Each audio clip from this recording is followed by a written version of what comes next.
Hello, and welcome to Mayday Roleplay, and thank you for joining us as we come together to tell stories of ghosts, beloved characters created by their storytellers who have met their final chapters. We here come to bear witness to last impressions and learn to say goodbye. This is the game known as Ghostfi. But before we turn our next page, some housekeeping is in order. We'd like to thank our handler-level Patreon contributors. Their involvement allows us here at Mayday to continue to produce and tell stories for your viewing pleasure. So thank you to Advanced War Sammy, OG Pan, Bimblewart, Cameron S, Kirby's Double, Moria, Brandon C, Jonathan M, and Ren. If you too would like to contribute to Mayday, be sure to find us on Patreon. You'll get access to early releases, art, bi-monthly games run by Mayday members, and our Discord server built around our wonderful community here. And expect VOD exclusive runs of Ghostfi by Mayday members like one today, and a campaign diary in the near future. If you haven't heard, we have completed the third season of our Delta Green series, Doomed to Repeat, which is now available along with our extensive catalog of completed seasons and shows on our YouTube channel for VODs, or anywhere you get your podcasts for audio-friendly versions. Be sure to join our bi-weekly live stream of our Vampire the Masquerade campaign, Vegas by Night, and as always, follow us on all major social media platforms or our website for updates on future content and other news. We would like to thank our wonderful guests who have come to tell stories with us, top-tier creatives in the actual play and TTRPG scene, gifted storytellers, and their beloved characters. So be sure to follow their amazing work when they do show up on their videos descripted listed. Ghostfi is a game about death and grief and the complicated lives of complex characters. This actual play is intended for mature audiences, so please take care of yourself and be aware. Our players are under the guidance of safety tools, and X-Card can be employed at any time. And with that, let's begin.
Let's introduce our cast tonight. Hello, everybody. I'm Caleb, and tonight I'm going to be playing a very special character for all of you, near and dear to my heart. His name is Father Caihill. And my name is Eli. I will be your guide.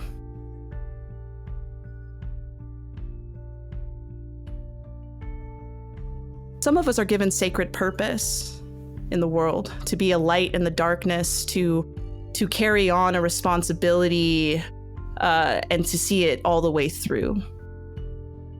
And that is very relevant for Father Caihill, as traversing through the Underdark, that's where he found ultimately his purpose. And in those final moments when sight and sound become deaf, when all manners of sensation become lost, and that darkness that had been surrounding them for the entirety of their time in the Underdark kind of feels as if it consumed him whole. We fade into a sense of nothing. But for many of us, we know that a lot of something can come out of nothing.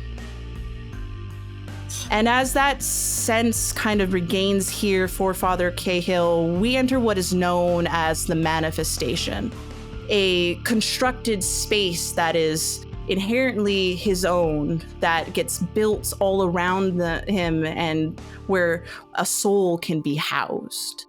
So for Father Cahill, what is that? What does that look like? What manifests in the darkness?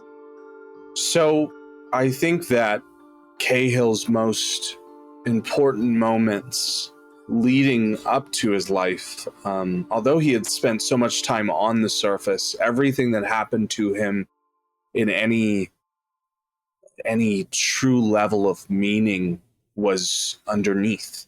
And so I think a lot of that has invested into what is now present in his mind in whatever miasma he finds himself in now. I think that he is built into a sort of crashing of a beautiful Gothic church with these high mounted ceilings, these beautiful painted glass fixtures into the windows along the wall, depicting the religion of his god, of Ilmator, the god of suffering and martyrdom. But it is broken halfway through into hard obsidian rock that makes up the Underdark, this powdered black stone that he has become so familiar with, that he has spent nights sleeping on, camping on, walking through, that has become his night sky, essentially. I think there are torches laid vigil in sconces along the church that is essentially like diagonally pierced into hard bedrock. And he is among the rubble. The pews themselves stand perfectly still, and as though they have not been disrupted by this cataclysmic crash between these two worlds. And the pulpit stands perfect, but it is almost at a 30-degree angle up into the sky and smashed into the side of mountainous rock. And it is broken through in this large tapestry that runs then along the rock itself. And you can see the veins of metal and precious resource running through the Underdark itself, where the small dew sits along the rock. And as this church gets constructed all around, describe Father Cahill, what he looks like at this point in time. Father Caihill, before he was through everything, before he passed away, before he had seen the Underdark, was well fed, was jovial, was fit even. But after 3 years in the Underdark and then his inevitable passing, he is an emaciated, lost, almost bone-thin figure, where you can visibly see his ribcage against his vestments. You can see the shallow and vacant cheekbones against his musculature and his face. You can see where he has been without food, or at least good food, for months, years. He wears a brunette beard that is just starting to gray at the chin, and then a short-cropped, sort of unkempt hair that runs to medium length. But you imagine that it is because of the years spent down in that place, rather than any intention of haircut. He is a clean-cut man that has lost any ability to take care of himself because of the way he lived until the day he died. But in this place, in this confusion, I think Caihill has adopted new form, and his robes continue on this long black leather suiting that is strapped in with additional leather armor pieces to protect his body. It extends all the way down past his legs to the point where he has no legs. It is only the continuation of this robe that extends out into this long, almost like red carpet-esque extension across the entirety of the church, this long black vestment that never ends. And he becomes uniquely aware that wherever he is now, his body is changed enough that he has no form from the legs down.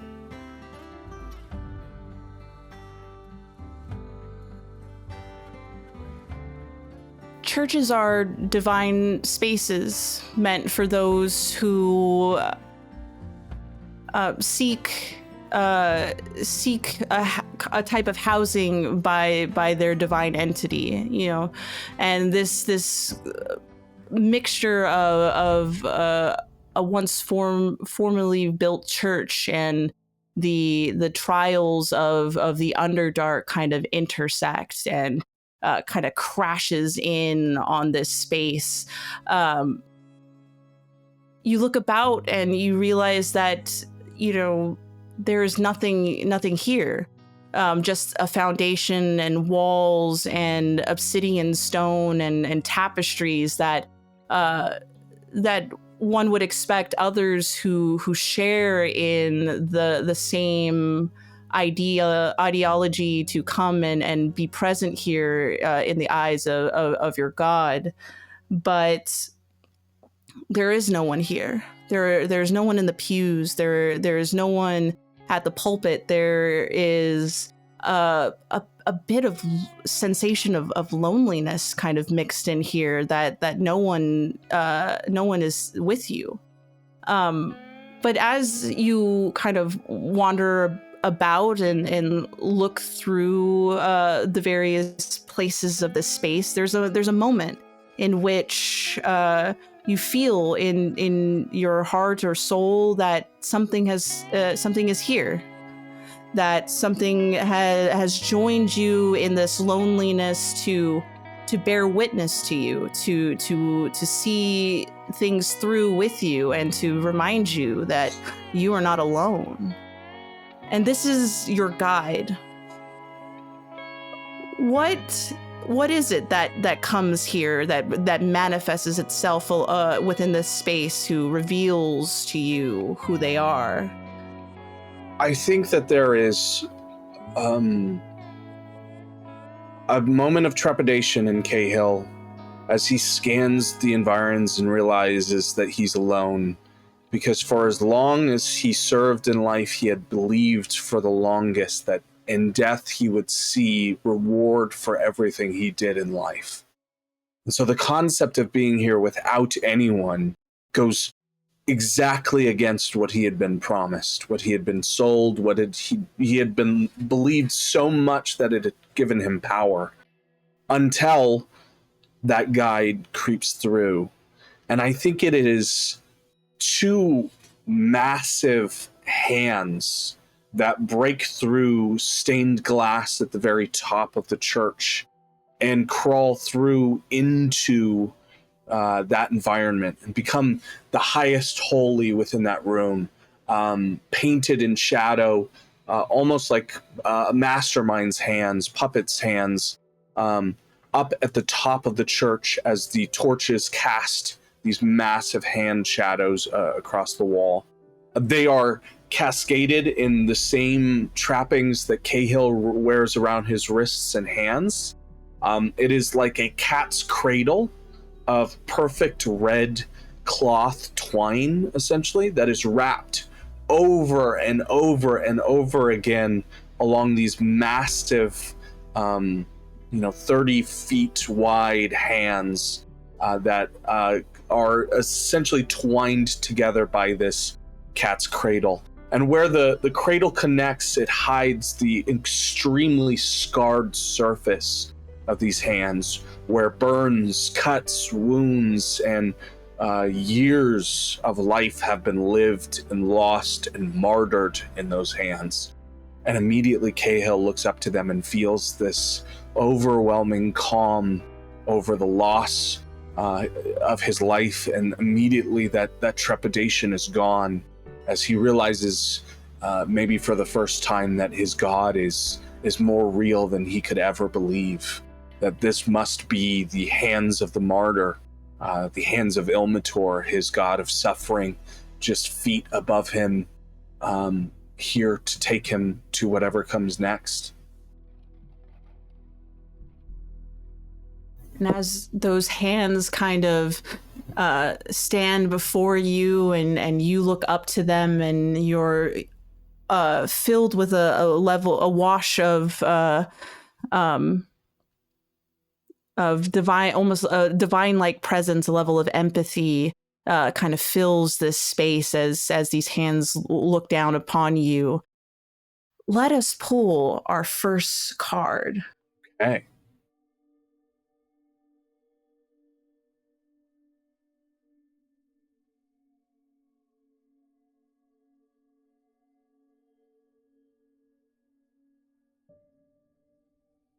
You pull out a card? Oh, I'm sorry. Cards Let for me you, bud. pull a card. Sorry. Oh, no, you're fine. I'm just pulling from a 52 deck, right? Yes, 52 deck.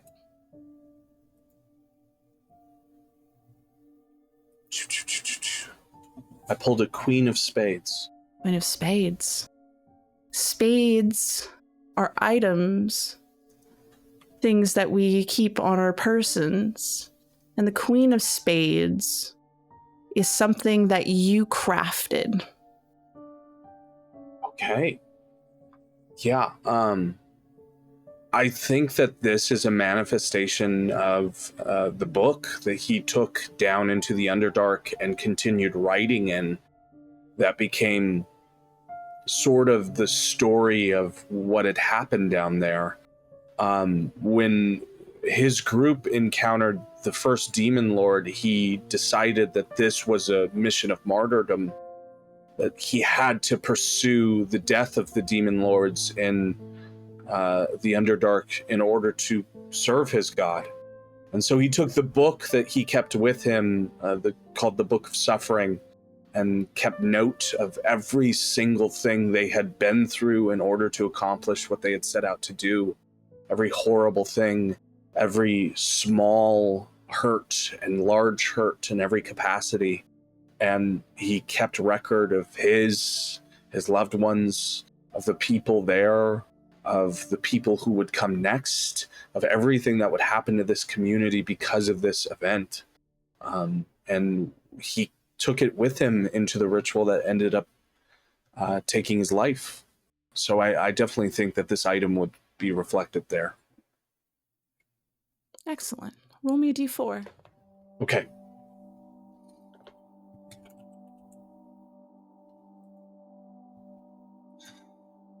I have a 2. 2. A 2 is a partial failure, where you do not succeed here, but things don't get worse. Okay. So what is it about a book of a collection of records that dictates the span of one's entire existence, and the things that the people and the places and the events that are met along the way? What is it about that makes it so difficult to let go in these final moments? I think he has trouble believing that this could actually be over. There was 3 years of his life given to this sole purpose, and there's this weariness that there's more to be done. Father Caihill was always someone who believed that there was work and that there was love in that work. To give it up was to admit that you were done doing good. And so I think in some small way he believed in losing that book in the ritual, and now perhaps losing it on this other side, that it would truly mean that he had done all the good that he could. And to give that up is too hard for him, I think.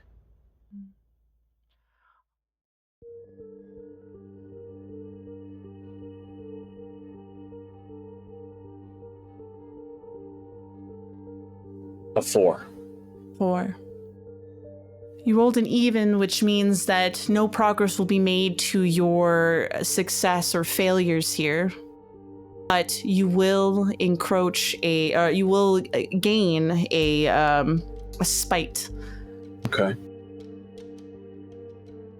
So what about this book, this inability to let go, the sensation that that there's more time that is needed, that still needs to fill these pages? What about that incurs frustration or resentment or anger? What about it incurs the spite? I think he's upset that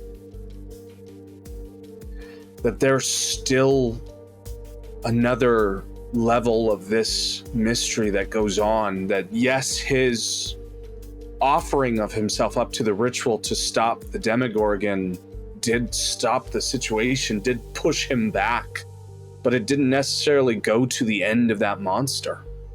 I think that he's frustrated and realizing that yes, he gets to live in the shade of his god's hands, but that doesn't necessarily mean that this is over on the surface.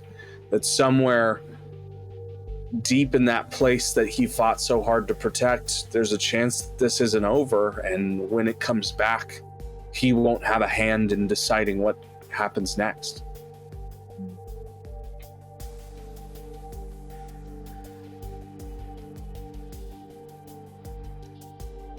Record books are designed to keep an account of things that are happening, the people that we meet, the events that happen, or items that are acquired along the way. It's a book full of its own kind of purpose. It's meant, and for especially for the record keeper, the one who does write those things down, because to the record keeper, what is put into those books matters, because it is information that can be carried on further. Yeah. But when a record keeper it no longer can keep a record, how useful does the information become in the hands of another who can interpret it maybe in a way that was not necessarily intended? How can a purpose be fulfilled if the person who wrote and put purpose into a book is not there to see it through to the end? And when, in the knowledge of that there's more to be done, there are more things to be recorded, and that the story doesn't end simply because you fulfilled part of your purpose, it brings this level of darkness kind of inside you, like a weight on the shoulder, or a painful pang in the heart, that more could have been done, and more could have been done by you, and because you held on to the things that mattered, to the notes that were taken from the beginning of the journey to the time that you stopped writing. And can you trust the next person who's supposed to flip that next page and start writing the next series of records? Can you really trust them in the end? And that's a painful thing to know, that you could have been the continuation of that page, but you won't be. Mm-hmm. And therefore, spite grows within you, and no progress is made to your journey. But you return to your manifestation, this wall of church and obsidian stone, and you look back up to those hands with the cat's cradle in the center, with the scars of that kind of define the purpose, that suffering matters in some way, and perhaps this is the part of the suffering that you're enduring. And as you look upon those hands that loom over you, you're washed with a sense of empathy and openness, a level of understanding beyond your comprehension, that maybe this is what divine sense may be. Maybe this is the place that you're just in, that is looking at you and witnessing these moments, but you feel it, and you are not alone as you feel those feelings. And with that, let us pull our next card. Okay. I have a Jack of Hearts. Jack of Hearts. Hearts are... hearts represent people, souls, a person or a living being of a significance. And you pulled a Jack of Hearts, which is also a power card. This power card is known as a swap card, which means that you're able to pull 3 additional cards here, and then you will have the honor of picking which card you end up playing here. So do me a favor and pull me 3 more cards. Let me know what those cards are. I'll tell you what those prompts are, and then we'll figure out which card we're going to move forward with. Okay. I have the Queen of Diamonds. I have a 2 of Clubs. And I have the Ace of Hearts. All right. So again, we'll start with the first card you pulled, which is a soul tether. The Jack of Hearts is a stranger that extended harm to you. Queen of Diamonds, the diamond represents locations, places, or settings. The Queen of Diamonds is a sight that makes you uncomfortable. Clubs represent the self, a personal affliction, and the 2 of Clubs is a fear that was not overcome. And again, back to the heart, back to the soul, an ace is an estranged parent. The ace is also a power card. It's known as a corruption card. And I'll tell you more about it if you pick it. Okay. Let's go with the ace. Go with an ace. All right. Since you've picked an ace, the ace is known as a corruption card, which means that you will endure 2 additional points of spite, regardless of your success and your failure. Okay. But the Ace of Hearts is about an estranged parent. Tell me about that. I think that there was a moment in Cahill's life down there in the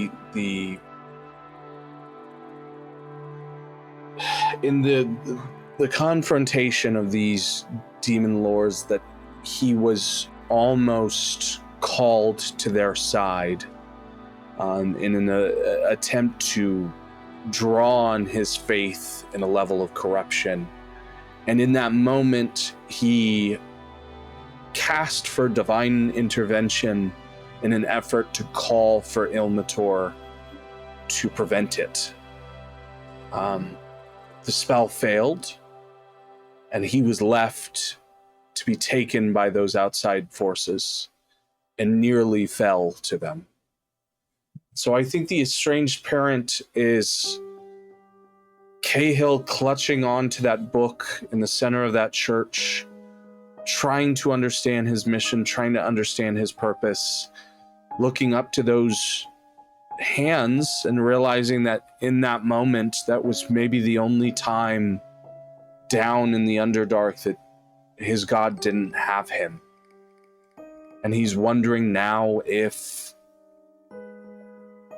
that was a failing of his divine power, and if allowing him to die for this ritual was a failing of his divine power. He's questioning whether he shouldn't be back there still working where he should, and that maybe Ilmator is capable of fault, that maybe his god doesn't understand how important this is.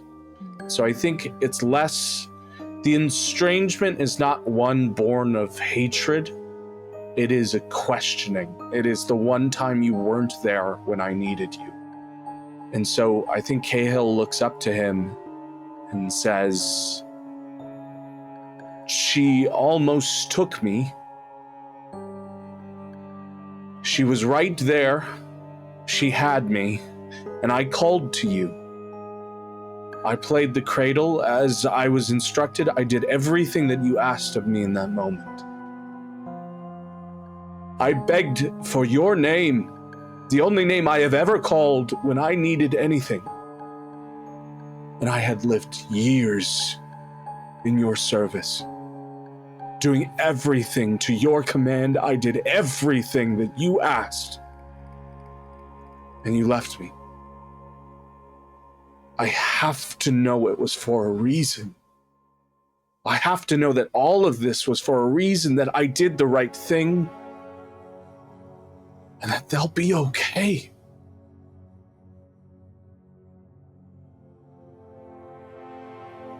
Roll me a d4. Okay.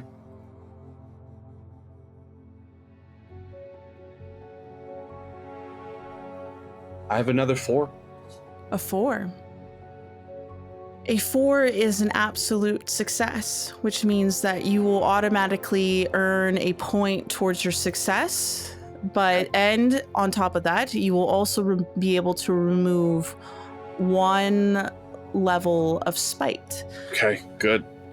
Which will be good for the 2 that you incurred because of corruption. What does success look like for here when one questions the path of their divinity and didn't get an answer at the time, but maybe has an opportunity to find it now? What are you able to let go by? I think that Caihill calls this up expecting an answer, expecting a response, expecting a justification, expecting a God to tell you what it should. Was that it was all powerful and it decided not to help you there. And he's expecting what most faithful do, that it was for a lesson, or that it was to grant him character, or because faith is about trusting that God knows the way. And all of these sort of exaltations that many people of faith will draw to in times when they don't have an answer that treats them to their Lord. But I think Ilmator plays against his expectation, which is to his favor. I think Ilmator's hands silently fall down to his level and meets Caihill where he is and cups together in that cradle, so it creates this almost webbing of red string, the strings of fate, all about his hands, and offers Caihill into them. And I think Caihill, in this fit of tears and this fight against this need for understanding, this need for answers, this need to know that people will be safe, realizes that Ilmator is offering to him what he offered in life, a small comfort and the knowledge that not everything has an answer that is what you're expecting. And I think Caihill crawls in almost like a child and falls into his knees in the hands of his God and holds fast to the cloth around his hands, so large for him that it might as well be scarves about his neck.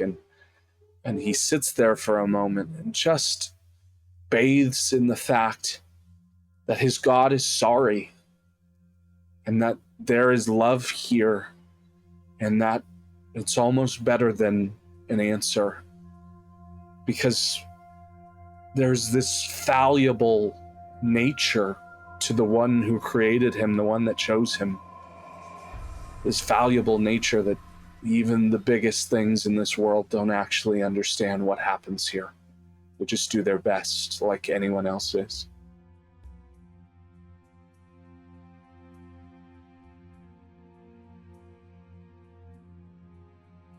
It's incredibly human to doubt the divine. I think that's a part of the process. But I think rarely do we have an opportunity to be able to find out that the divine too are also infallible. That while a God who cradles fate between his hands can understand the fabric of the weave of time and fate, that they too are not privy to understanding its full complexity. Mm-hmm.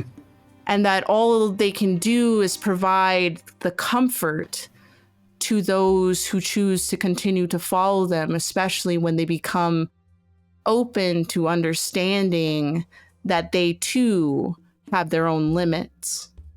And as you sit in the hands of your god, cradled by the webbing of strings of fate, that knowledge in itself becomes the comfort, the thing that eases the wound that was kind of struck at the time when you reached out for a god who could not reach back. And it's been something that you've had to carry along this journey all the way, not only to the end of your journey, but to the beyond of the journey. But now in the opportunity of confronting such a moment to try to find some answer, it is a satisfactory one that connects both mortality and divinity together in an intersect of understanding that we all have our limits. And the only thing we can do is our best and try to do right by those who are still willing to stand before us and look up to them. And as you're still kind of cradled in the hands of Imithor, as this sensation of empathy and openness and understanding beyond comprehension that maybe wasn't felt by your god during your time amongst the living, but something felt now in this place, in this church, constructed of stone and obsidian.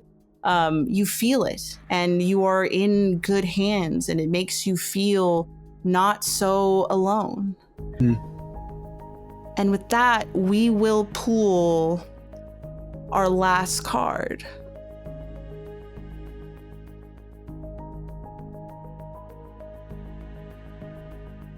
The King of Clubs. King of Clubs. Excellent. Well, clubs are about the self, a personal affliction, and the King of Clubs is about a shortcoming.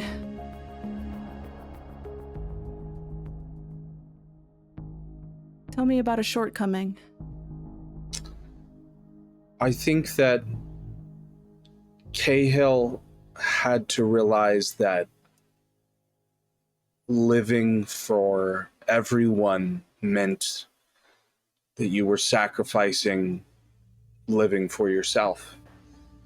And I think that in his life, he avoided the things that were wrong with him, the things that were going on in his life, and the things that he wanted and the things that he would see done, almost exclusively to see that everyone else was okay, that everyone else was taken care of.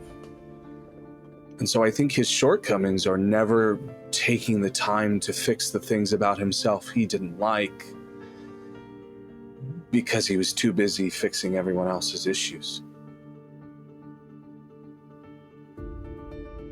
Roll me a d4.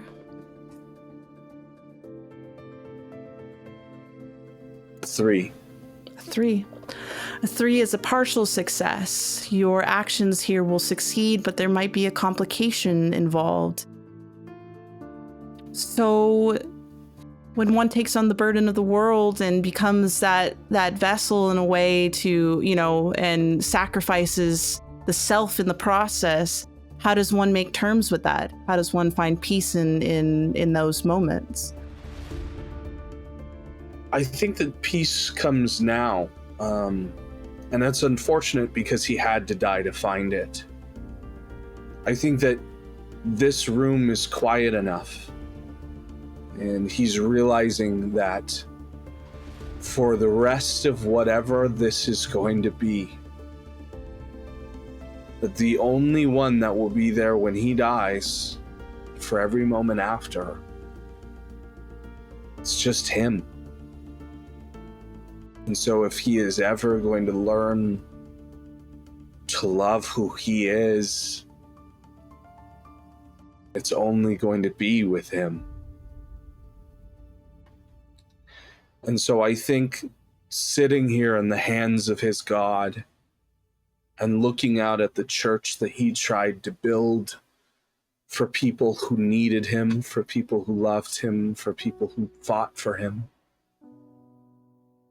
I think in the silence of this buried church, he realizes that if he is going to go anywhere, it's time to realize who he is and be okay with that.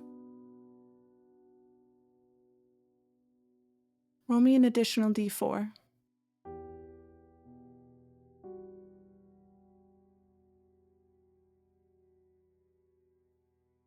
Another 3.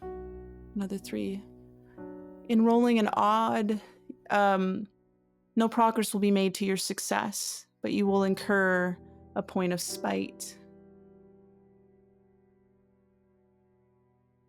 When acknowledging oneself about what could have been done in the living and now has to be saved for the beyond, what about that makes it a frustrating acceptance? I think that there are, in this moment, he's thinking of his companions. He can't search for their names in this place. I think that this place has a way of killing some of the things that existed in your life. But he remembers their faces, and he remembers everything that they went through and how often they had begged him of the same. Begged him to look towards his life, to give himself meaning, to not worry so much about them. And I think that he holds himself responsible. He hates a portion of himself for waiting so long to let that happen, that now it has to happen in whatever this place is. I think the spite comes in not realizing sooner.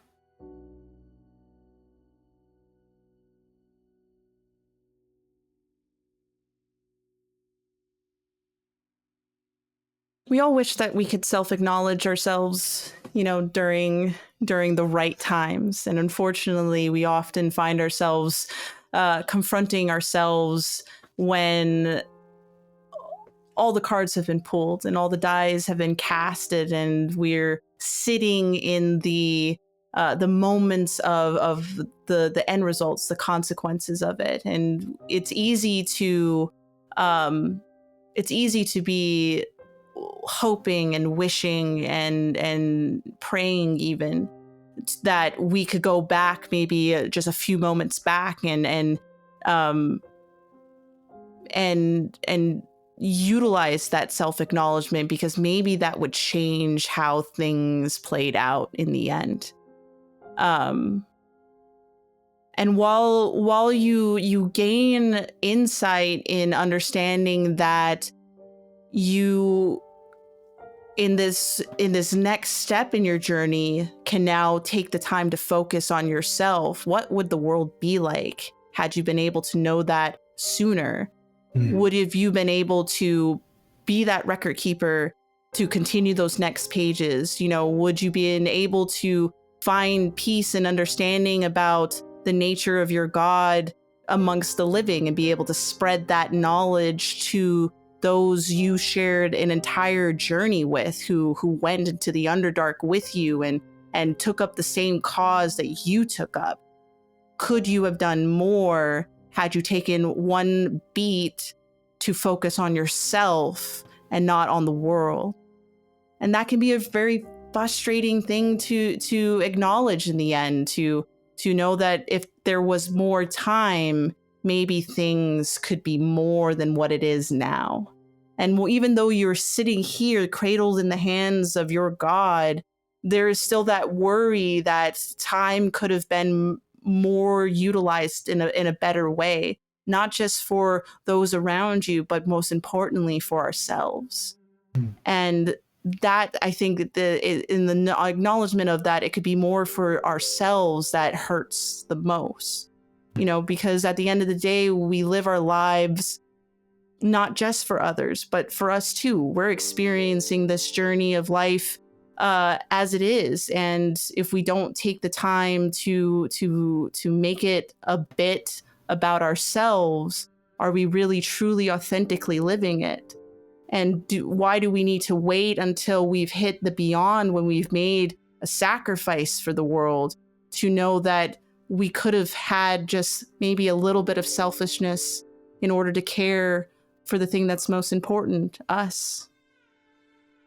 And no amount of being held by Imithor can kind of soothe that frustration, that anger, even though as you sit amongst those hands, you feel that understanding beyond comprehension, a level of empathy and openness that perhaps the divine gives, perhaps that this, wherever this is, this straddling between what was and what will be, offers, but it's left here, and it ruminates like a reverberation in a large church when it's finally sung out and diffuse amongst the pews and beams and rafters above. It's here singing out to you and making itself known, and it's bitter and sweet at the same time.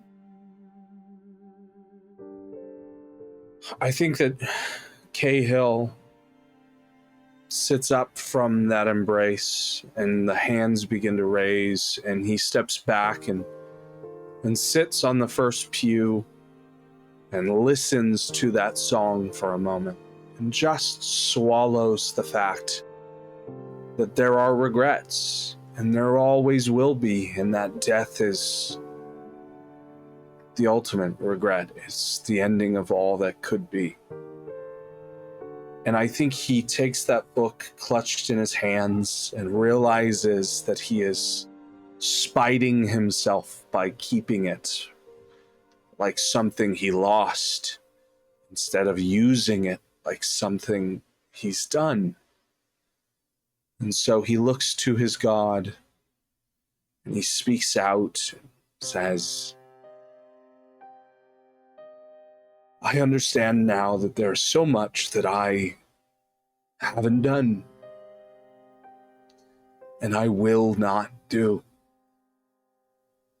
And there is nothing that I can change about that. I think that the hands regard him, some trying to be comforting again, but he speaks up before the God can offer anything. It says, and I believe that that is okay. Because this, and he shakes that book, and he opens it, is what I did do. What you and I did. And if I have to sit here for another 1,000 years poring over what I did, then it will be good to hear their names, to know their stories, and to know that I am one step closer to understanding my impact. And so I think he flips to that first page, and he reads out the first of many entries in a long book of people who hurt more before they met the Father than after. And I think that he fights that spite in him with every new phrase, every new name, and every remembered story fed to his God, reminding them both of what they were capable of while he still drew breath. Those hands loom overhead as you utter every word that was listed in that book, every page. It sits there for as long as it takes for every single thing to be said by you. And it is only until the last word has been spoken to you, and that you look back up to those hands, do you notice that it's kind of, it kind of moves itself to point in a direction to you. as it points to the direction of the door that's behind you of this church. And what these hands are trying to lead you towards is what is known as the crossing. The crossing represents a location in which goes into a multitude of directions. It could be such as an airport or a bus or train station, stairwells, forks in the road. It could be a portal such as a door or a gate, cave entrances, a pool. It is a place in which one has to make a definitive decision about what is next. So for Father Caihill, as you follow out that door, as you open it and you take those next steps, where does it lead you? Where is this place that goes in all directions? I think that he makes it to the door and he holds the knob, and that spite brimming in him is powerful and difficult to fight, difficult to rectify. And I think he looks back at his God and he asks gently, almost under his breath, "Do we suffer there too?" And I think that there's just an ushering through the door by them.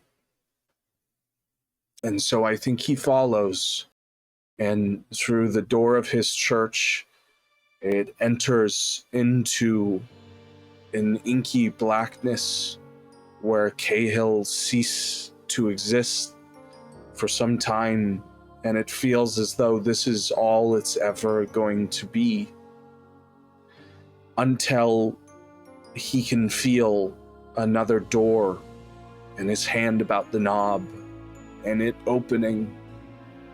And I think it opens up on the small town of Hamlet that he started his journey in, the town he was born in, the town he became a father, priest, the age of 21, the town he left, running, fleeing from people who would steal his book, and fell into a world he would never leave. And I think that this is where Caihill serves a penance, a place of self-retrospection, a place for him to understand himself before he reaches any gates to Elysium. I think at first he believes it to be a heaven, but I think more so it is an in-between for him to come to his God clean when he has answered everything he has questions to.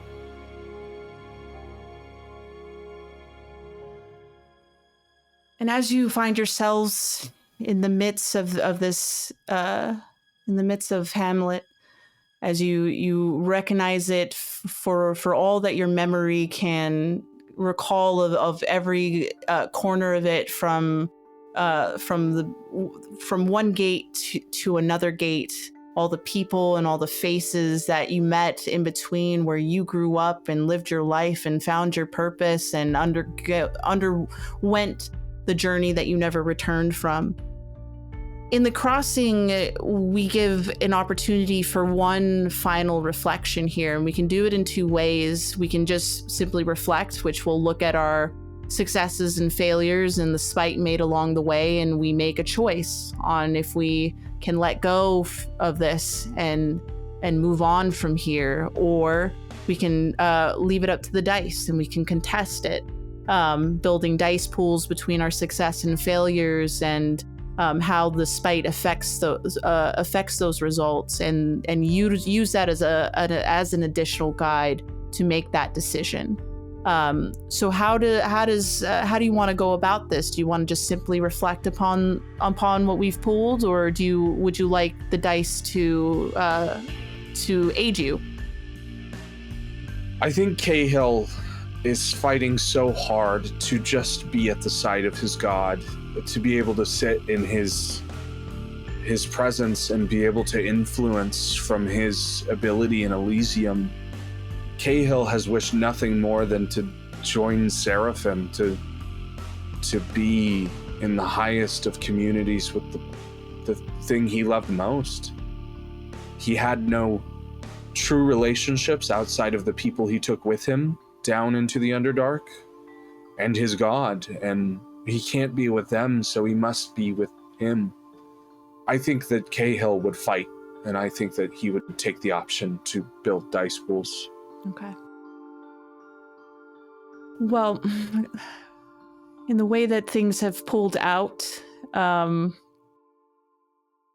you've earned yourself 1 point of success, no points in your failure, and 3 spite. So the only thing we can roll here is success. Okay. And you will then take the 3 spite that you have earned and minus from that pool. Okay. So roll me a d4, and then minus 3. Okay. I have a 1 with the minus 3, so I had a total 4 down to 1. Down to 1. So 1 success, despite it all, against the 0, which is your failure. Okay. So, despite all the frustration of acknowledgement of the things that have been presented to you, the crafting of your record book, the estrangement of a god, and the knowledge that you've acquired, what does Caihill make of all of that? It served its purpose in a way, and you have been able to make some self-acknowledgements of all of your time amongst the living.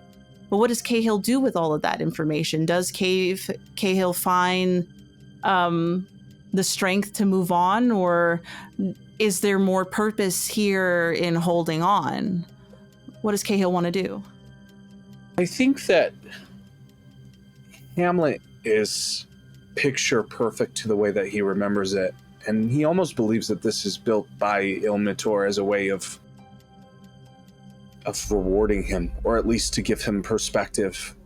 And I think that Caihill begins using it as an opportunity to answer some of those philosophical differences he's noticed in himself, to try and do right by the people that he saved by doing what they always asked him to, coming to terms with who he is. And I think it goes on for so long that he almost forgets that this was a test and instead settles into the life that Hamlet leads. I think he realizes things about the people that live there. He realizes that before he became a priest, the woman that he spent most of his time with was in love with him. I think he realizes that his mentor for all of those years, who were among the hardest priests he had ever worked for in his life, admired him in a way he never truly understood. He realizes that the community needed him more than he understood. He realizes so much. He takes up hobbies. He builds a home for himself, wood by wood, brick by brick. And it's as he designs, he lives peaceful and alone and lonely, but not lonely, just solitary. He reads and he loves and he speaks, and he doesn't worry for all of the things that could happen. He worries for the things that are happening. And I think he's ready to move on. I think he swallows that spite, and he stops wondering why his god wasn't there, and why he can't be there to fight, and why he can't continue to do more good, because he realizes that there is a lot of value in just living in what he can do.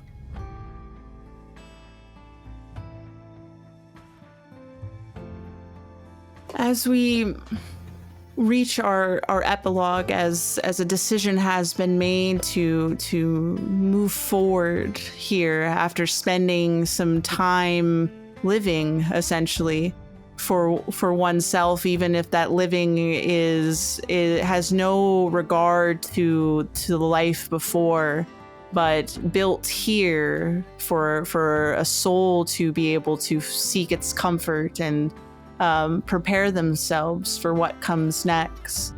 We enter into the epilogue, which is a final reflection here, an opportunity to regard Father Caihill and to bring this chapter to an end, and for him to say goodbye in the way that he knows best.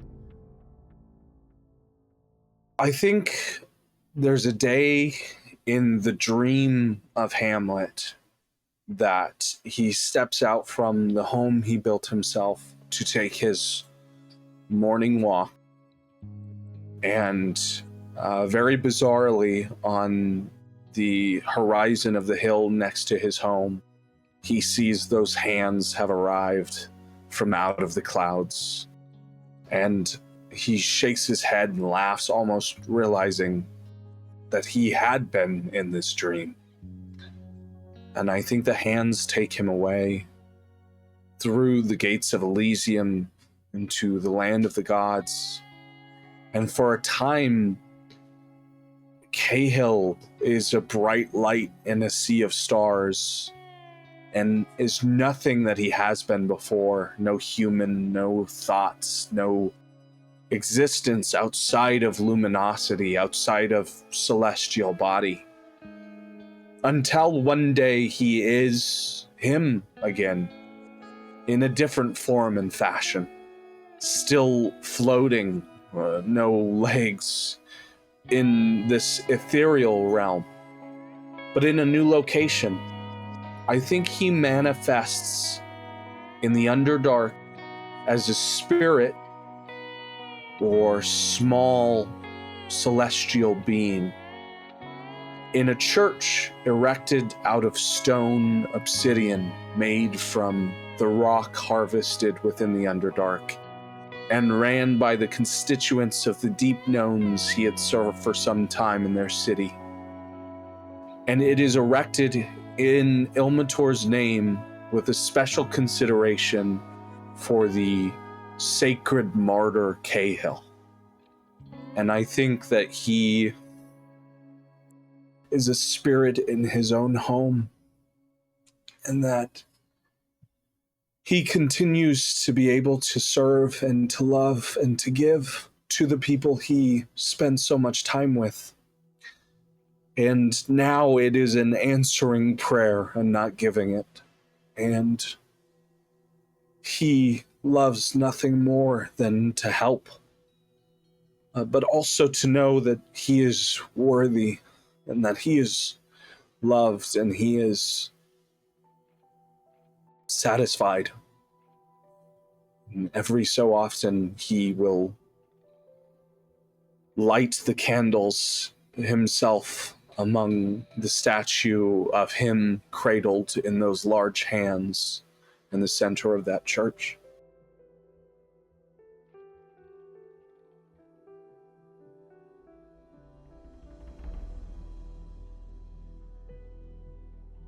Some of us are made for a sacred purpose, in which our divinity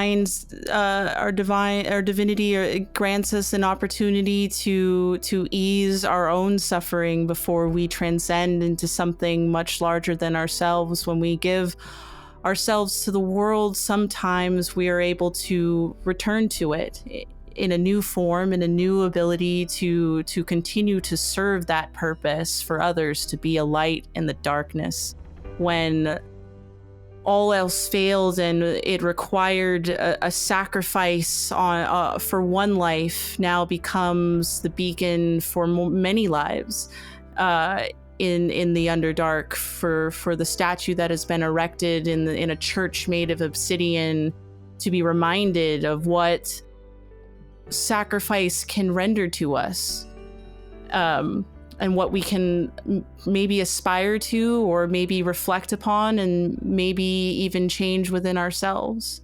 And as you, a celestial light that wanders this church and lights the candles for those who will enter it and look upon and heed the journey that Father Caihill lived and served all the way to the very end. Um, a man held in the hands of their God. I think that is where we'll end our story here today of Father Caihill and his journey. Whew. Wonderful. Oh, that was awesome. Wonderful. That was incredible.